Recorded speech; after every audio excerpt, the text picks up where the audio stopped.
The scent of stale coffee and forgotten dreams hung heavy in Dr. Eleanor Vance's office.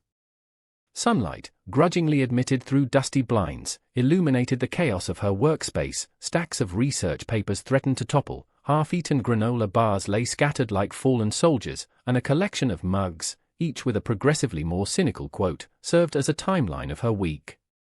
Ellie, affectionately known as Professor Chaos by her students, ran a hand through her already disheveled brown hair, a gesture as ingrained as breathing. At 32, she was a brilliant xenolinguist, a master of dead languages and theoretical alien grammar, but a disaster when it came to anything remotely resembling personal organization or dating. Her dating life was, to put it mildly, a barren wasteland. The last date had been with a geologist who spent the entire evening explaining the specific mineral composition of various rocks they had passed by. Exciting! Right, Ellie muttered to herself, pushing a precarious pile of books further back on her desk. Today is the day I conquer this mountain of paperwork and find a way to make glottal stops sound sexy. Or at least less likely to induce a coma. She glanced at the clock, her eyes widening slightly. Crap, class in 5. She grabbed her battered leather satchel, its contents shifting with a familiar clatter, and practically sprinted towards the lecture hall. The familiar squeak of her worn sneakers against the polished hallway floor echoed her internal panic. The lecture hall was already filling up with students, a motley collection of bright-eyed undergraduates and seasoned graduate students. As she arranged her notes on the lectern, a hush fell over the room, replaced by the rustle of papers and the soft hum of anticipation. She took a deep breath, plastering on her best "I've got this even though I am a raging mess" to smile.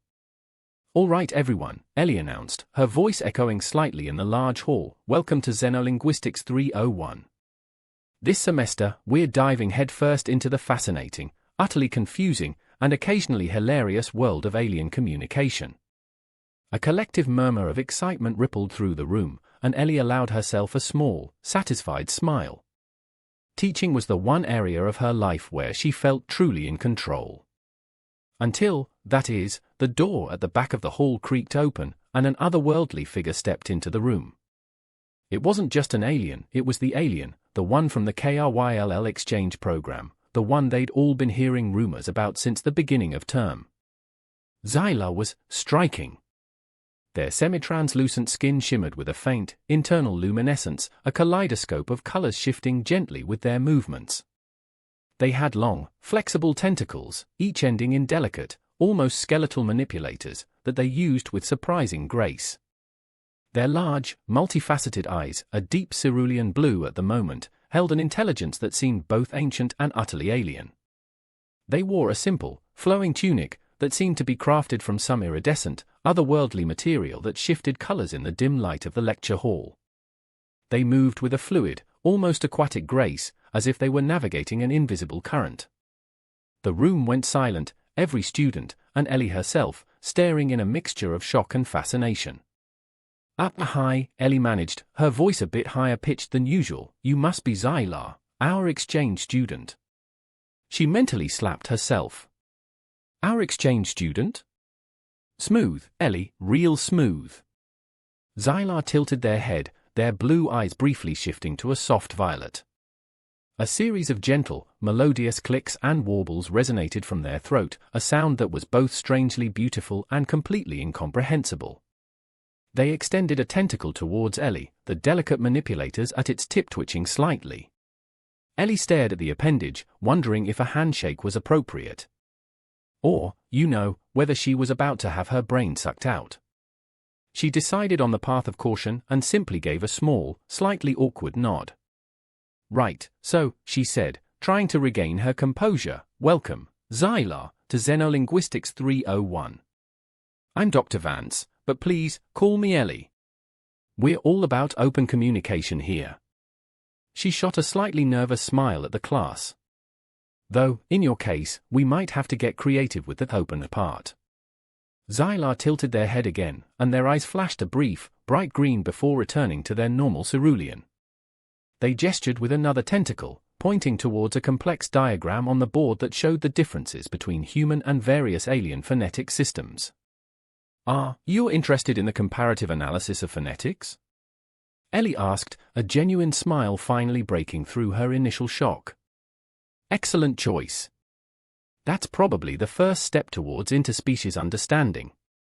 Xylar made another series of clicks and warbles, and then pointed to themselves, then to Ellie, then made a series of exaggerated gestures indicating talking while pointing at the diagram. Okay, I get it, you want to tell me something about phonetics and yourself using a gesture-based version of charades. Ellie chuckled. That's actually quite impressive. I wish my linguistics students were this motivated. She pointed to a seat in the front row. Why don't you take a seat there, and we can figure out the whole communication thing as we go along. Xylar moved with a smooth, gliding motion, settling into the seat with a subtle rustle of their tunic.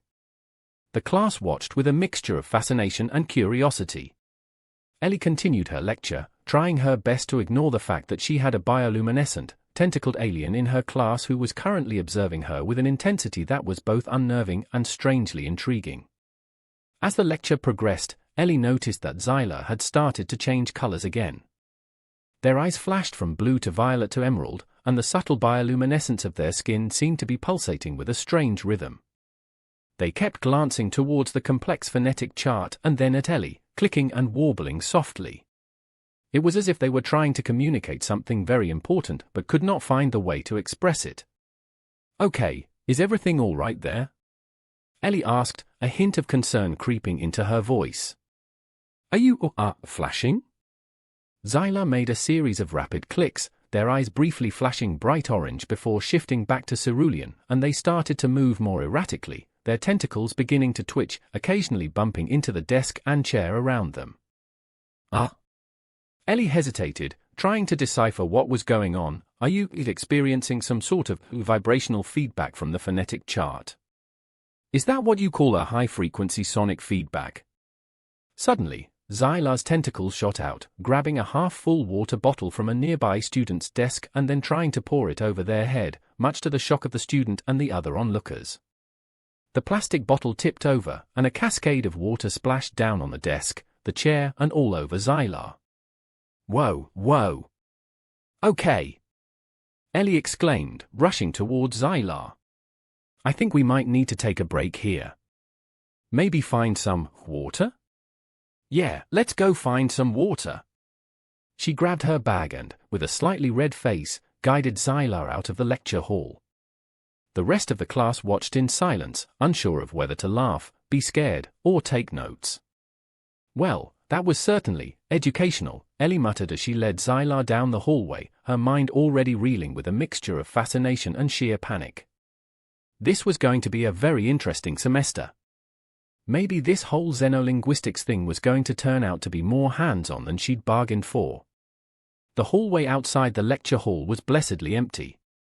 Ellie leaned against the cool plaster wall, trying to catch her breath, both from the literal sprint and the metaphorical mental gymnastics her brain had just performed. Xylar stood beside her, still slightly shimmering with a mixture of water droplets and bioluminescence, looking for all the world like a bewildered, iridescent jellyfish. Okay, Ellie said, running a hand through her hair again. That was unexpected. Are you all right? Xylar tilted their head, their large eyes shifting from a confused, watery blue to a slightly worried violet. They made a soft series of clicks and warbles, then extended a tentacle towards Ellie's face, gently brushing her cheek with a delicate manipulator. Ellie blinked. The touch was surprisingly soft, almost comforting. She couldn't quite explain the strange sensation that washed over her, a mixture of curiosity and a faint, almost electric tingle. It was definitely not something she'd expected from her day. Or from a tentacle, for that matter. Okay, I'm fine, Ellie said, her cheeks flushing slightly. She coughed, trying to sound professional again. So, obviously, something's going on. Was that some sort of, I don't know, reaction? To the lecture? To the water bottle? Xylar made a series of rapid clicks and gestures, pointing towards their own body, then towards the water bottle, then making exaggerated motions like they were drying out. Oh, Ellie said, the realization dawning on her, you're thirsty? I mean, really thirsty? Is that it? She mentally kicked herself. How could she have been so oblivious? She'd spent years studying alien communication, and she couldn't even recognize the basic signs of dehydration. Xylar clicked again, their bioluminescence pulsing a soft, eager green, then pointed to their own throat and then their entire body, making a movement that indicated needing more. Right, okay. Water, Ellie said, grabbing Xylar gently by one of their tentacles. Let's go find some water. Stat. And maybe a towel. They headed towards the nearest restrooms, Ellie feeling a bit like she was escorting a particularly flamboyant, very needy, and slightly damp pet. The restrooms were predictably sterile and boring, but the sight of the running water seemed to bring a sense of relief to Xylar. They cupped their tentacles beneath the tap, letting the water run over their translucent skin, their bioluminescence pulsing a vibrant turquoise. The water seemed to bead up and slide off their skin, like it was attracted to them or something. Wow, Ellie said, watching in fascination. You really do need a lot of water, don't you? It's like you're a human-sized, bioluminescent sponge. She immediately regretted the comparison. Sorry, that was rude of me. Xylar tilted their head, their eyes flashing from turquoise to a contemplative indigo, and made a small, rumbling click that sounded almost like a chuckle. Ellie found herself grinning. Okay, so, what now? I'm guessing a small bathroom sink is not gonna cut it? Ellie asked. Do you have some kind of special hydration needs?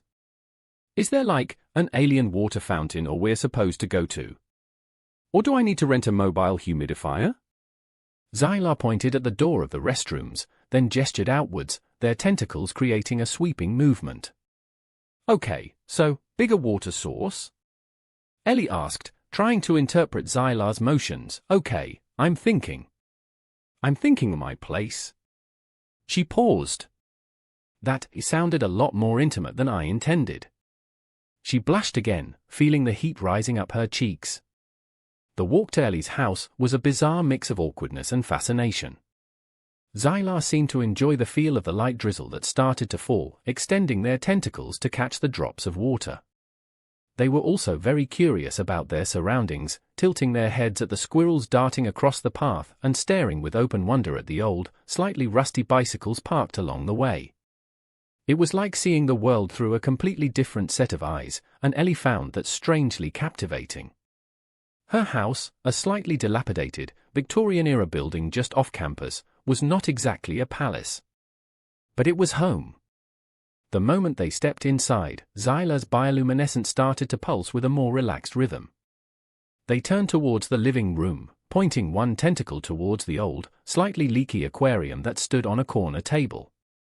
Right, of course, Ellie said, a chuckle escaping her lips. The leaky aquarium. Perfect. She walked over and ran her hand over the dusty top of the glass container. I haven't cleaned this thing since, well, probably since I last dated someone who wasn't obsessed with geological formations. Which was, let's be honest, a while ago. Xylar reached out with a tentacle, their manipulators tracing the outline of the aquarium, then gesturing to themselves, then back to the aquarium and a motion like needing more. Okay, I get it, you want in, Ellie said, grabbing a bucket. Well, it's not the Ritz, but it's the only body of water bigger than a sink I have on hand. She filled the bucket with water and carefully poured it into the aquarium, the water immediately fogging up the inside of the glass. Xylar entered the tank, their body gently displacing the water as they sunk down. The bioluminescence on their skin pulsed with a soft, contented glow, and they seemed to sink into a trance-like state. So, that's definitely helping, but probably not a long-term solution, Ellie mumbled to herself, watching Xylar. I'm gonna need to get you a humidifier. A big humidifier. And maybe a waterproof blanket. And probably an alien-sized water bed, for all I know. As if on cue, the old Victorian shower chose that exact moment to start dripping loudly, creating a steady rhythm of drip, drip, drip that echoed through the house. Ellie sighed. Okay, universe, I get it. You want me to become a full-time hydration technician? Fantastic. She pulled out her phone, searching for industrial-strength humidifiers and alien-friendly shower solutions. Her romantic life might be in the toilet, but she was determined to make sure her alien exchange student was as comfortable as possible, even if it meant turning her Victorian house into a swamp. Suddenly, a loud knocking echoed through the house. Ellie jumped and turned towards the door, expecting a package or a visitor. When she opened it, she was greeted by the slightly disheveled figure of Gary, the university handyman. "Hey, Dr. Vance," he said, his voice a bit too cheerful for the hour. "I got a call about a leaky shower? Some complaints about water damage from the neighbor?" He paused, spotting the large, translucent figure submerged in the old aquarium. His eyes widened, and his jaw dropped. Is that a jellyfish?" Gary, the university handyman, stood frozen in the doorway, his toolbox dangling precariously from his hand. His eyes darted between the dripping shower, Ellie, and the rather large, luminescent alien currently inhabiting her leaky aquarium. Hi, Gary," Ellie managed, trying to sound casual despite the utterly bizarre scene unfolding in her living room. "This is Zylar. They're a visiting exchange student." She cringed internally. Visiting exchange student? Seriously, Ellie? Gary blinked, then blinked again, as if trying to process the information. Right. An exchange student. I see. And they are, he gestured vaguely towards the aquarium, practicing aquatic biology. Zylar, sensing the shift in attention, turned their head, their bioluminescence pulsing a soft, inquisitive purple. They made a series of clicks and warbles, their eyes flashing a brief, bright orange. "Oh, they're just hydrating," Ellie explained, waving her hand dismissively. "They require a lot of moisture. It's a KRYLL thing. You know, KRYLL?" Gary, looking even more confused than before, scratched his head. "Right, KRYLL. Sure, I've heard of them," he said, clearly lying. "So, up with the shower? Still leaky?" "Oh yes, the shower," Ellie exclaimed, relieved at the change of subject. "That's why you're here, right? Leaky shower." She practically shoved Gary towards the bathroom, hoping to distract him from the alien in an aquarium situation.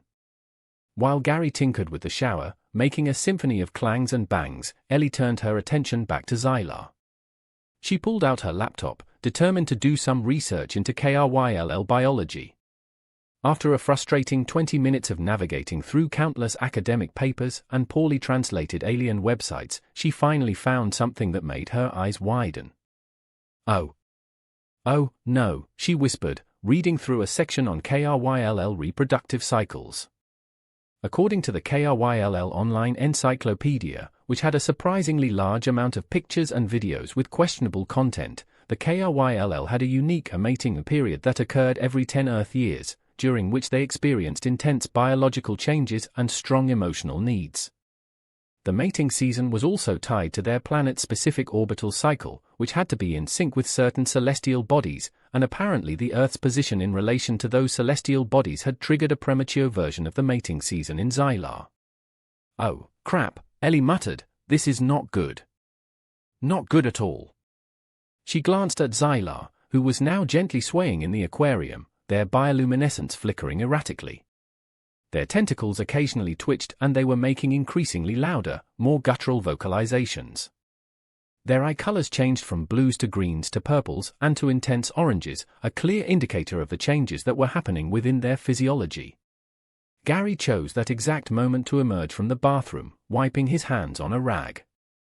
"Shower's fixed," he announced, "though, I gotta say, that's a real weird shower head. Is it supposed to have a bioluminescent fungus growing on it?" Yeah, it's a special kind of mold," Ellie said quickly. "It helps with the humidity control." Gary, thankfully, didn't ask any more questions. He just grabbed his toolbox and made a hasty exit, muttering something about needing to check his insurance. Ellie closed her laptop, feeling a knot of dread forming in her stomach. The KRYLL mating process, according to her research, was intense. It involved complex bioluminescent dances, intricate vocalizations, and a level of physical intimacy that was, by human standards, highly aggressive. And, oh yeah, it was driven by pheromones and instinctual urges that were way beyond anything she had ever encountered in her dating life. "Okay, Zyla," Ellie said, approaching the aquarium cautiously, "we need to talk." Zyla turned towards her, their eyes now a deep, vibrant orange. They made a series of clicks and warbles, then extended a tentacle, gently wrapping it around Ellie's arm. The touch, which had previously been comforting, now felt different. Charged. Ellie could feel the warmth radiating from their skin, and the subtle vibrations of their internal energy. A wave of something unfamiliar washed over her, a mixture of fear and a strange, almost primal curiosity. "Right, okay, personal space," Ellie said, gently pulling her arm away, feeling a little flushed and a lot confused. "I know, I'm probably not the right person to talk about personal boundaries at this point." Zyla began to sway more intensely, their bioluminescence pulsing erratically, their vocalizations becoming louder, more resonant. They started making rapid gestures with their tentacles, pointing towards Ellie, then to themselves, then making a series of movements that were very much like dancing. And also, maybe, grooming?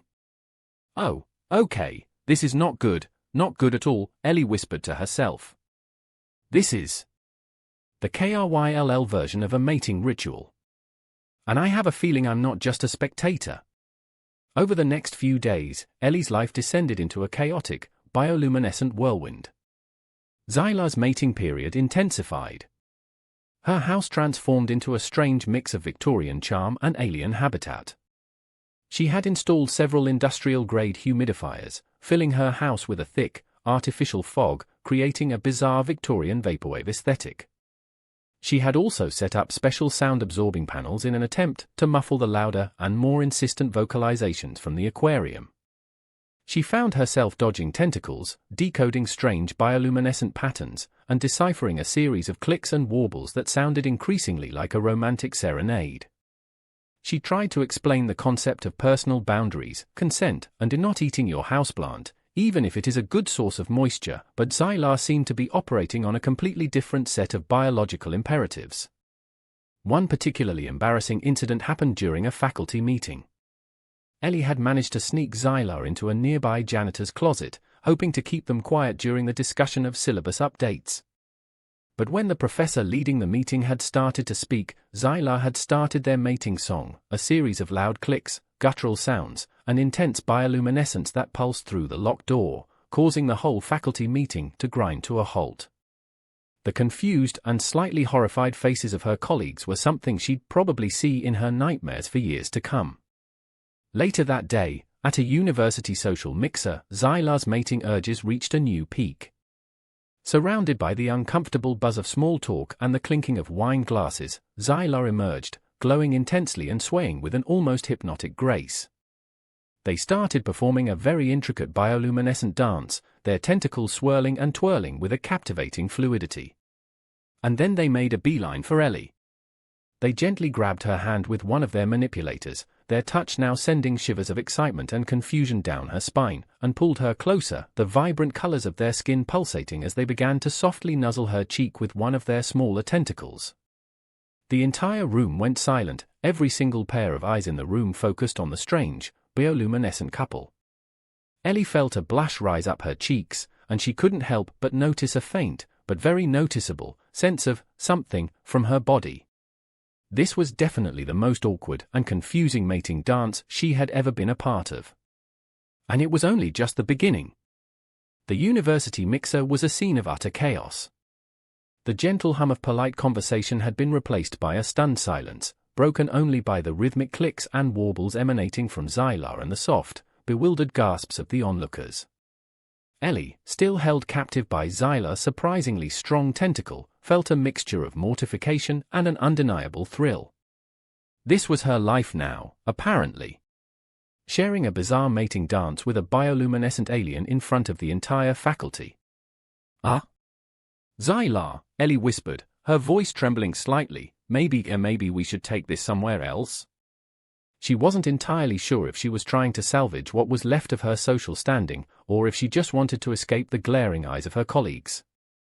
She was definitely feeling the pull of something far more interesting than tenure at this particular moment. Xylar tilted their head, their eyes, currently a captivating emerald green, seemed to soften. They emitted a low, rumbling sound that vibrated gently against Ellie's skin. They released her hand, but kept their tentacle draped lightly over her arm, as if afraid she might disappear. "Okay, I take that as a yes," Ellie said, gently guiding Xylar towards the nearest exit. She could feel the heat rising up her neck as she navigated through the crowd of gaping academics. The whispers followed them, a low buzz of speculation and barely concealed titters. Back at the house, the humid, bioluminescent atmosphere felt strangely calming after the sensory overload of the mixer. The house was now a bizarre mix of Victorian charm and otherworldly aesthetics. The old furniture was draped in moisture-wicking fabrics, the walls glowed with a faint, shifting light, and the air was thick with the scent of damp earth and something vaguely floral. It was a swampy, bioluminescent haven, and Ellie found herself inexplicably drawn to it. And to Xylar. Xylar seemed to relax the moment they entered the house.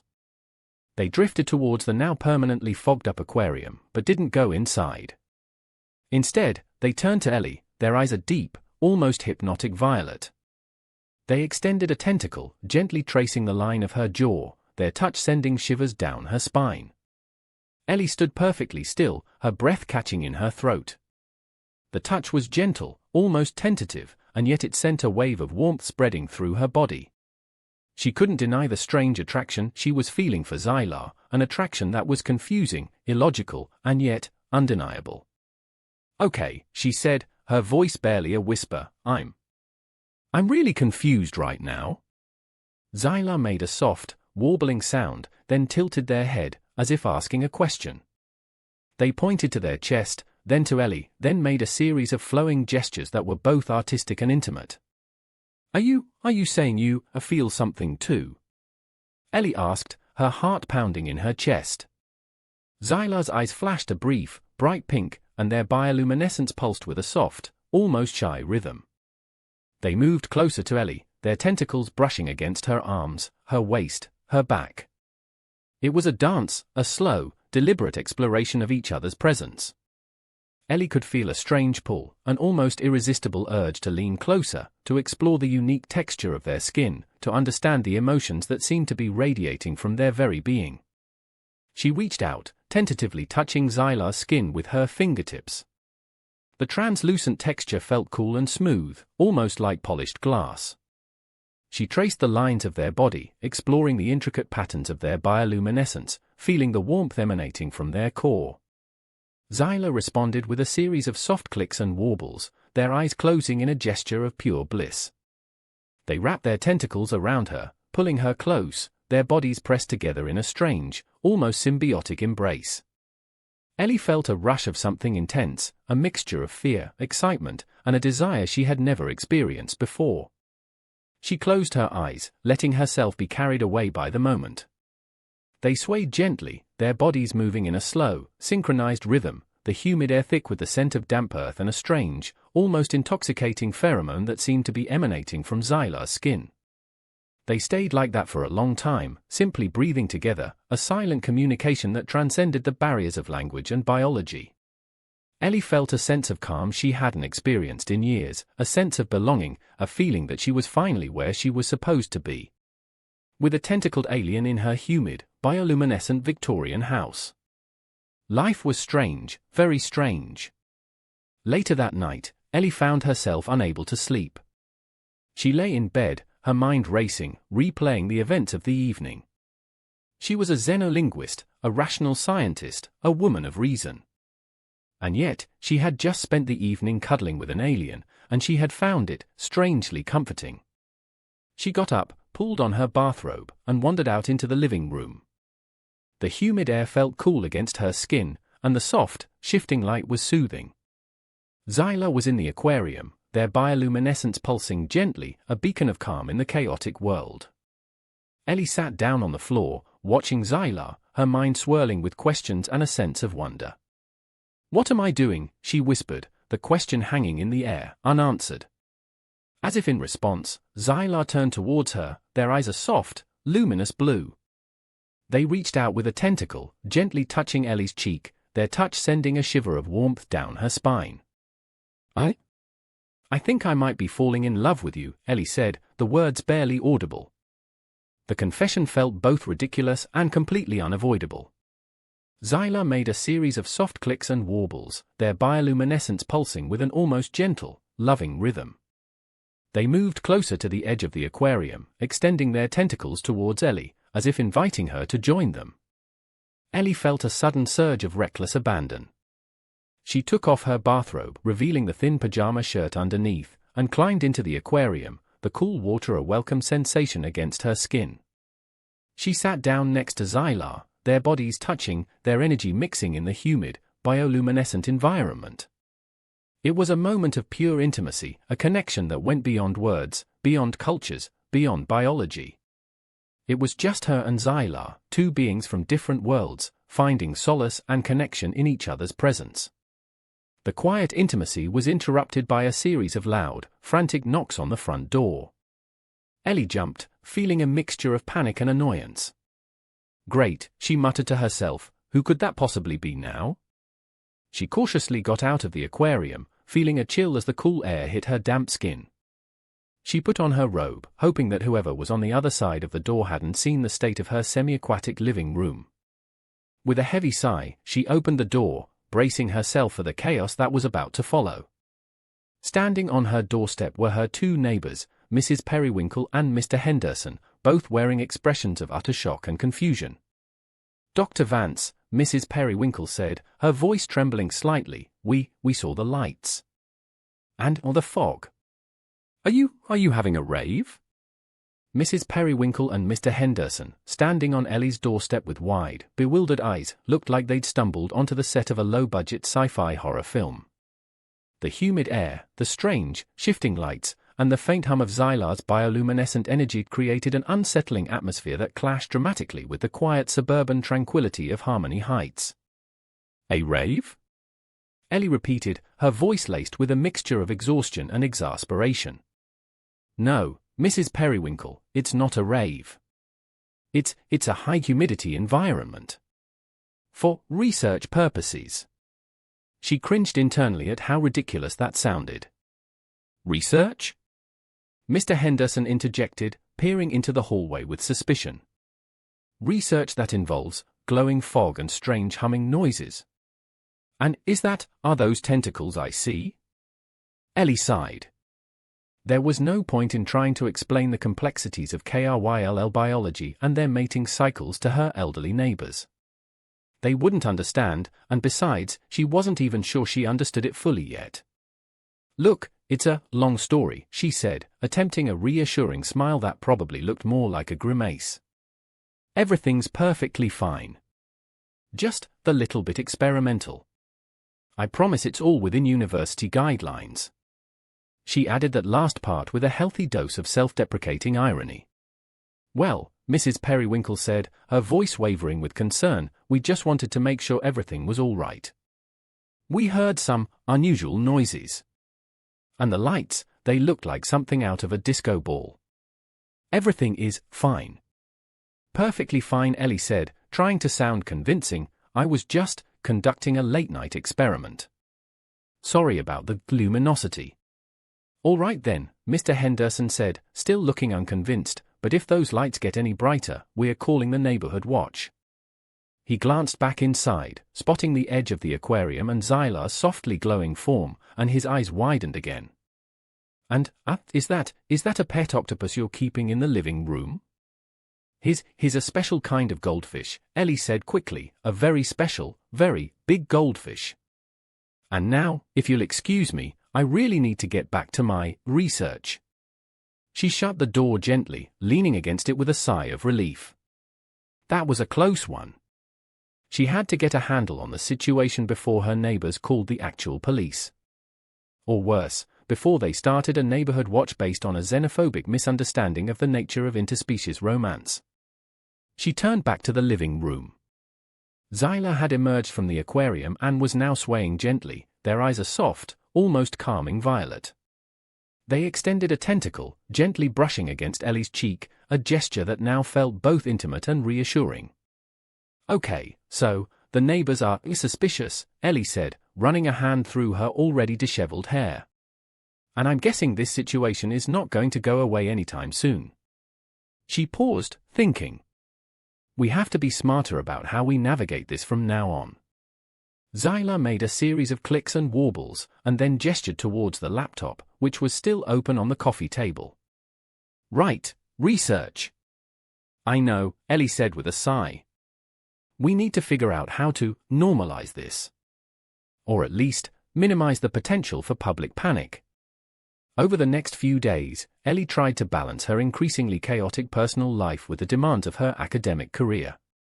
She tried to keep Xyla hidden from prying eyes, which was no easy task, especially when their mating season intensified further.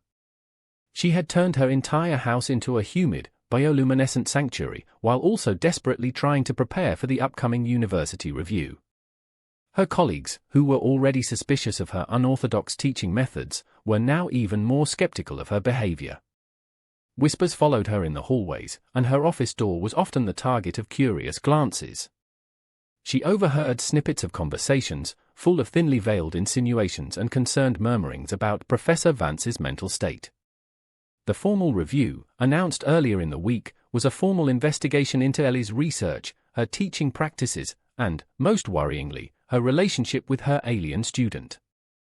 The university board, it seemed, was not entirely comfortable with the idea of their xenolinguistics professor having a potentially inappropriate relationship with a being from another planet.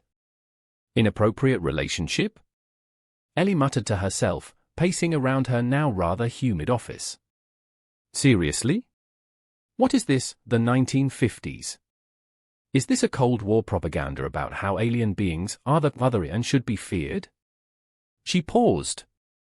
Okay, maybe the 2070s aren't much better. She knew that she had to tread carefully. The university board was not known for their progressive attitudes, and any sign of impropriety could potentially cost her her job and her academic reputation. And what was far more important, it could cost Xyla their place in the exchange program and their chance to learn more about Earth and humanity. She decided to take a proactive approach. She spent hours researching the relevant university policies, crafting a carefully worded statement that emphasized the academic nature of her work with Xyla and her professional conduct. She also started gathering evidence that demonstrated the value of the exchange program, hoping to convince the board that it was worth protecting, rather than shutting it down due to a misunderstanding and cultural differences. She spent the rest of the afternoon writing, trying to find the words that would convince them of the sincerity of their relationship while staying safely within the bounds of academic discourse. She also had several long, difficult conversations with Xyla, trying to explain the complexities of human society, its strange rules, and the absurd prejudices. She tried to teach them about the importance of privacy, about the concept of consent, and the strange dance of human mating rituals. It wasn't easy. Their biology, and the culture that stemmed from it, was so different from anything she had encountered before. But through patience, and a lot of hand gestures and translated clicks and warbles, they began to understand each other, at least on some level. On the day of the review, Ellie felt a mix of anxiety and determination. She had spent hours preparing, meticulously organizing her notes and rehearsing her statement. She wore her most professional outfit, a well-tailored blazer over a high-necked blouse, a combination she hoped would project both competence and respectability. She was ready to fight for her career, for Xyla, and for their relationship, whatever that might actually mean. She entered the boardroom, a large, sterile space dominated by a long, mahogany table. The university board members sat around it, their faces serious and unreadable. The atmosphere was thick with tension. She could feel the judging stares of all the board members. Dr. Vance, the chair of the board, Dr. Abernathy, said, his voice stiff, "We have called you here today to discuss the concerns that have been raised about your research and the circumstances surrounding the alien exchange program." He paused, looking directly at her, his eyes cold. "And especially your relationship with the alien." Ellie took a deep breath, trying to remain calm. "I understand the concerns," she said, her voice steady, "and I want to assure you that everything we have done has been within the guidelines of the university. My work with Xylar is of enormous scientific value, and I firmly believe that the exchange program is an invaluable opportunity for both humanity and the KRYLL." Dr. Abernathy raised an eyebrow. "And your personal relationship with the alien? How does that fit into your scientific endeavors?" Ellie hesitated for a moment. This was the question she had been dreading. She decided to be as honest as she could, without revealing too much. "My relationship with Xylar is based on mutual respect, understanding, and a genuine desire to bridge cultural gaps. We have a unique connection, one that goes beyond simple cultural exchange, and we are learning from each other in ways that go beyond my research. Our relationship has in fact given me an unprecedented insight into the communication methods of the KRYLL." Dr. Abernathy pursed his lips, clearly unimpressed. "So, you are saying you are in a relationship with this alien?" Ellie hesitated. She knew that any confession of love, or even affection, for the alien could be a death blow to their relationship and the exchange program. She finally spoke.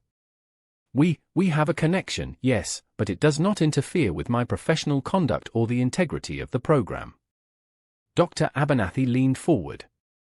"A connection? Is this connection appropriate? Does this connection follow the norms of human interaction?" Ellie wanted to scream. She was being interrogated for the crime of falling for someone from a different planet, someone who just happened to have tentacles and a bioluminescent body. "We are in a very unique situation, and we are learning how to navigate it while also understanding the nuances of our own cultures. We are figuring this out as we go along."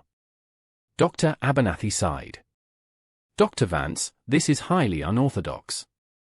We have never had an incident like this before.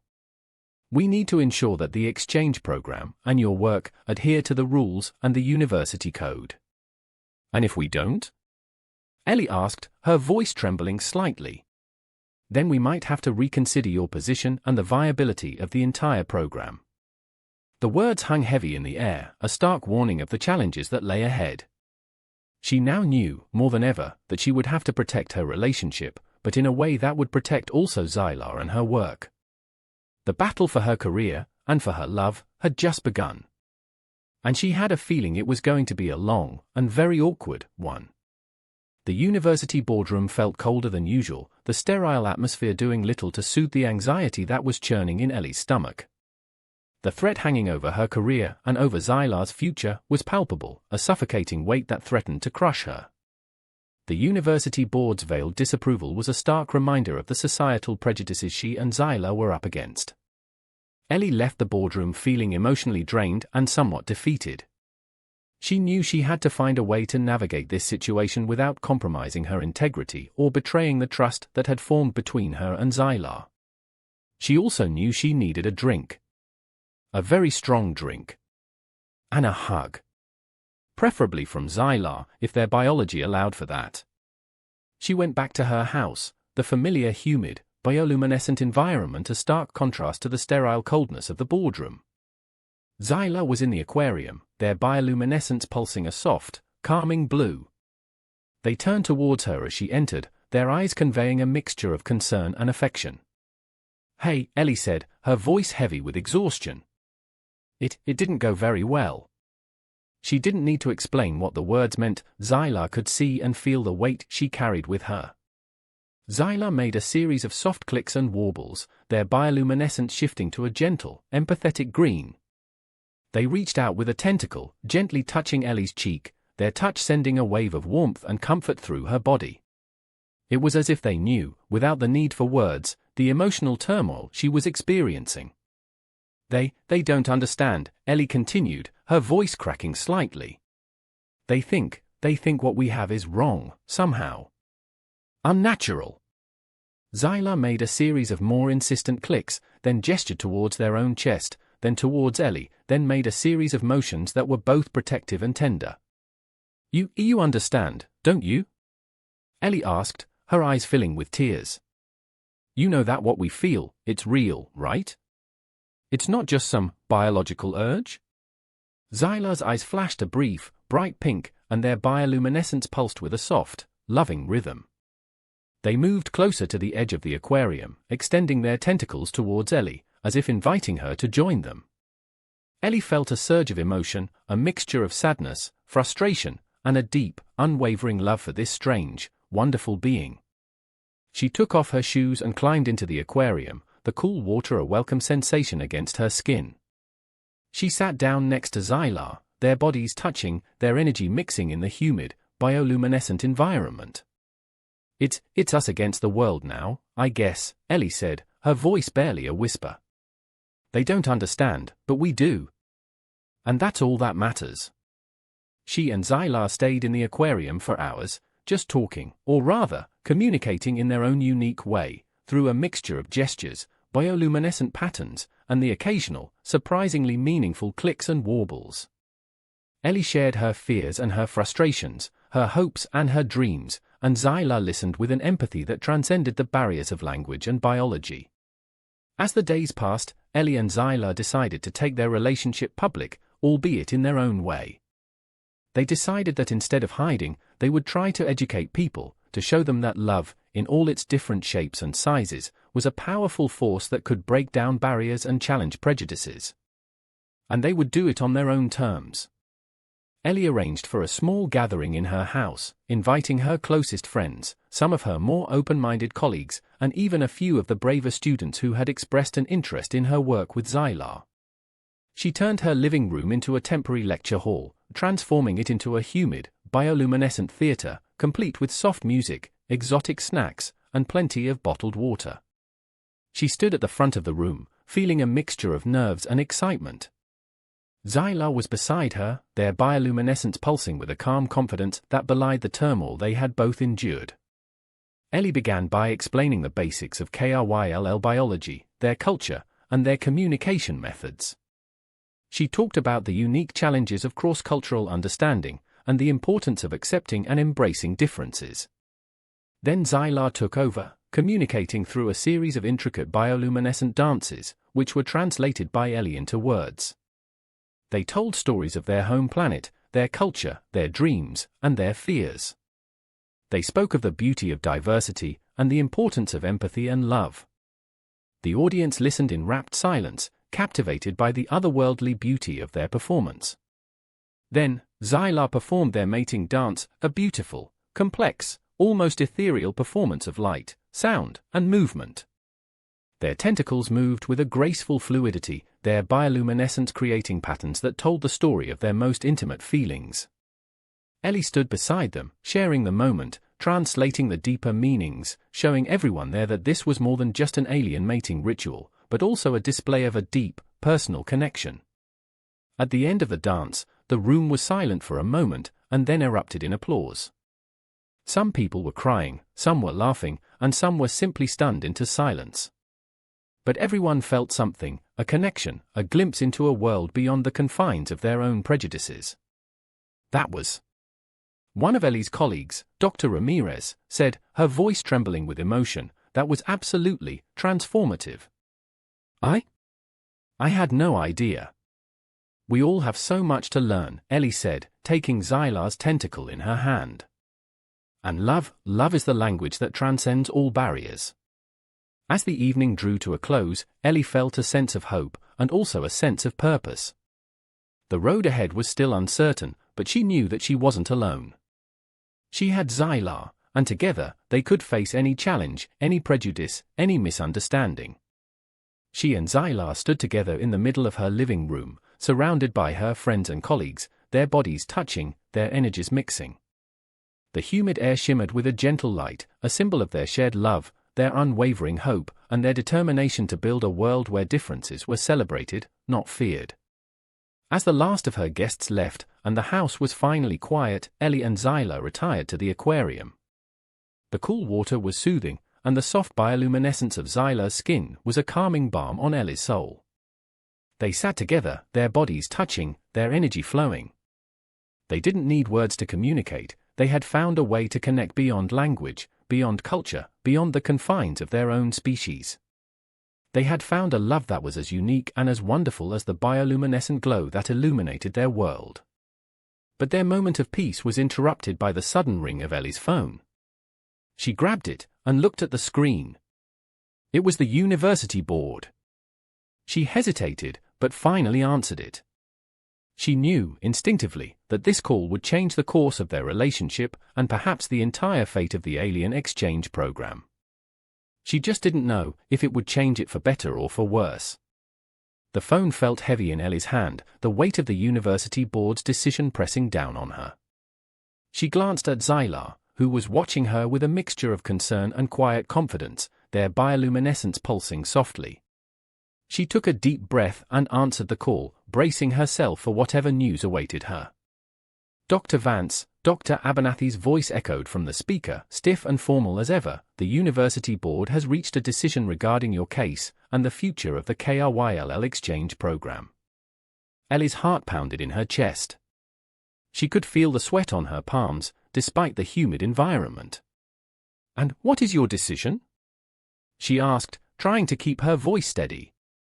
After careful consideration and a thorough review of all the evidence, Dr. Abernathy continued, his tone carefully neutral, "We have decided that the exchange program will continue." However, he paused, and Ellie's stomach dropped, with some adjustments. Ellie gripped the phone tighter, her knuckles turning white. "Adjustments? What kind of adjustments?" "Firstly," Dr. Abernathy said, "your personal relationship with the KRYLL student, while unorthodox, has shown a unique educational and research value. However, we are not going to condone this publicly." Ellie let out a breath she didn't realize she'd been holding. That was better than she had expected. Not ideal, but definitely not a complete disaster. "And what else?" she asked, her voice still slightly trembling. "Secondly," Dr. Abernathy continued, "the board has decided to impose new rules and regulations to the exchange program in order to prevent further occurrences that would lead to a similar outcome.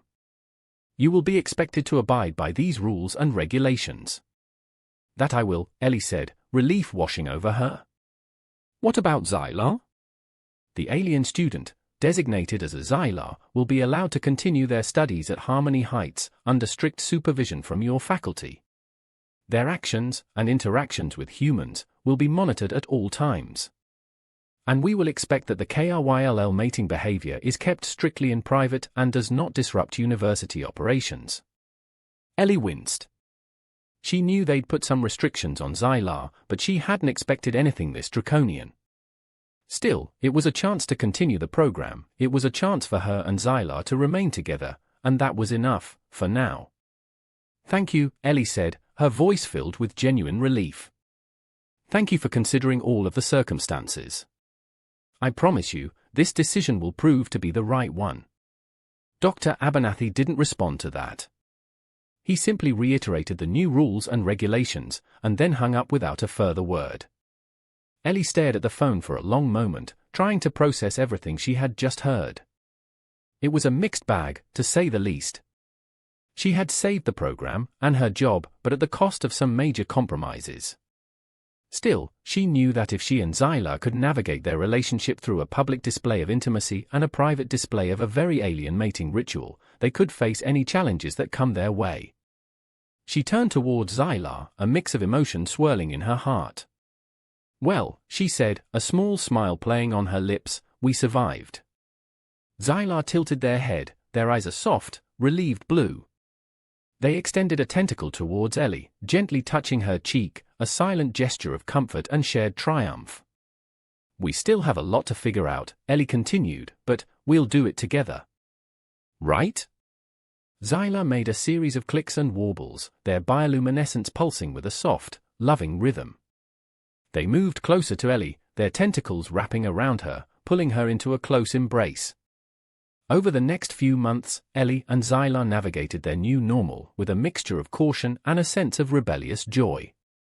They continued to push the boundaries of cultural exchange, while also learning to live within the constraints imposed by the university board. They still encountered the occasional stares and whispers, but they also found a surprising amount of support from their friends, their colleagues, and even some of the more open-minded members of the Harmony Heights community. Ellie's research thrived, as she now had real data to work with.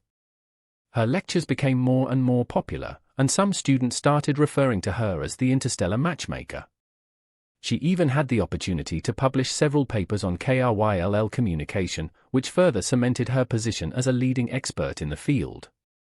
Zylar, with Ellie's help, also became more comfortable navigating human society. They learned to communicate more effectively, both through language and through the subtleties of body language and social cues. They even developed a surprisingly good sense of human humor, often making jokes that were as absurd and unpredictable as their bioluminescent displays. They continued to share intimate moments in the privacy of their humid, bioluminescent home, their love deepening with each passing day. They had learned to communicate not just through words, but through touch, through energy, through the shared understanding of two souls who had found each other against all odds. They found solace in each other, sharing their dreams, their fears, and their hopes for the future. One evening, as the sun was setting, casting a golden glow over the Victorian house, Ellie and Zylar found themselves in the living room, surrounded by the familiar humid air and the soft, shifting lights. They had just finished a particularly intense research session, and they were both exhausted but also incredibly content. Ellie leaned her head on Zylar's shoulder, their bodies touching, their energy mixing. "You know," she said, her voice barely a whisper, "I never thought I would find love in a bioluminescent alien with tentacles, living in a swampy Victorian house, in the middle of Harmony Heights." Zylar made a series of clicks and warbles that sounded like a soft, loving chuckle. They gently brushed Ellie's cheek with a tentacle, their touch sending a shiver of warmth through her body. "Life is unpredictable, isn't it?" Ellie continued, a smile playing on her lips. "But I wouldn't trade this for anything. Not for all the tenure in the world." Zylar tilted their head, their eyes a deep, loving violet. They extended their tentacles, gently wrapping them around Ellie, pulling her closer. They stayed like that for a long time, simply breathing together, their hearts beating as one, their souls intertwined. They had found a love that transcended cultures, biology, and all the absurdities of the universe. They had found a home in each other's arms, a place where they could be their true selves, without judgment, without fear, without the need to conform to the outdated prejudices of a world that was still learning how to embrace diversity. As the night deepened, and the humid air shimmered with a soft, loving light, Ellie and Zylar knew that their journey was far from over.